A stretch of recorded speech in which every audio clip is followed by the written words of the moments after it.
Poojappura central ജയിലിന്റെ കഫറ്റീരിയയിൽ മോഷണം. കെട്ടിടത്തിന്റെ ഉള്ളിൽ സൂക്ഷിച്ചിരുന്ന താക്കോൽ ഉപയോഗിച്ച് പിൻവശത്തെ ഓഫീസിൽ നിന്ന് കടത്തിയത് 4 ലക്ഷത്തോളം രൂപയാണ്. ഡിപ്പാർട്ട്മെന്റുമായി ബന്ധമുള്ളവരോ അടുത്തിടെ ജയിലിൽ നിന്ന് റിലീസായവരോ ആകാം ഈ മോഷണത്തിന് പിന്നിലെന്നാണ് പോലീസ് സംശയിക്കുന്നത്.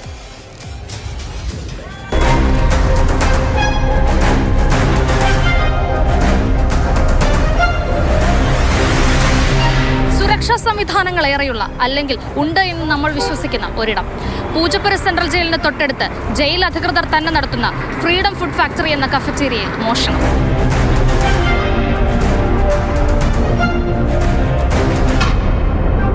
കൃത്യമായി ആസൂത്രണം ചെയ്ത ഒരു മോഷണം എന്ന് തന്നെ പറയാം.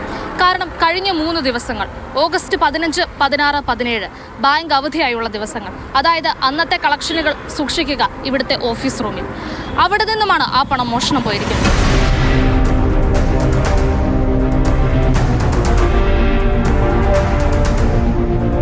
മോഷ്ടാവ് ആരാണെങ്കിലും ഈ സ്ഥലത്തെക്കുറിച്ചും ഇവിടുത്തെ സംവിധാനങ്ങളെക്കുറിച്ചും കൃത്യമായി ബോധ്യമുള്ള ഒരാളാണ്.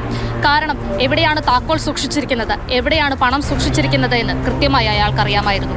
ഈ കഫറ്റീരിയയുടെ പിൻവശത്തെ വാതിൽ കുത്തിപ്പൊളിച്ച് അകത്തെ ഷെൽഫിൽ നിന്നും താക്കോൽ എടുക്കുന്നു.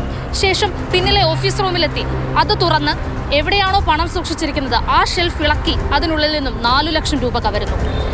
ഇതിൽ നിന്ന് നമുക്ക് മനസ്സിലാക്കാൻ സാധിക്കുന്നത് ഈ അടുത്തിടെ ശിക്ഷ കഴിഞ്ഞിറങ്ങിയവരോ അല്ലെങ്കിൽ ഈ വകുപ്പുമായി ബന്ധപ്പെട്ട ഏതെങ്കിലും ഉദ്യോഗസ്ഥരോ ആകാം ഈ മോഷണത്തിന് പിന്നിൽ.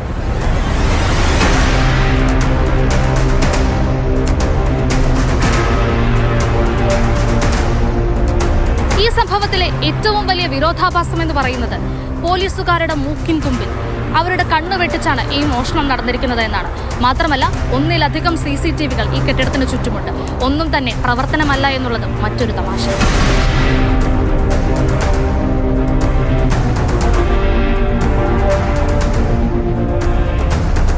പോലീസ് അധികൃതരെല്ലാം എത്തി അന്വേഷണമൊക്കെ ആരംഭിച്ചിട്ടുണ്ട്.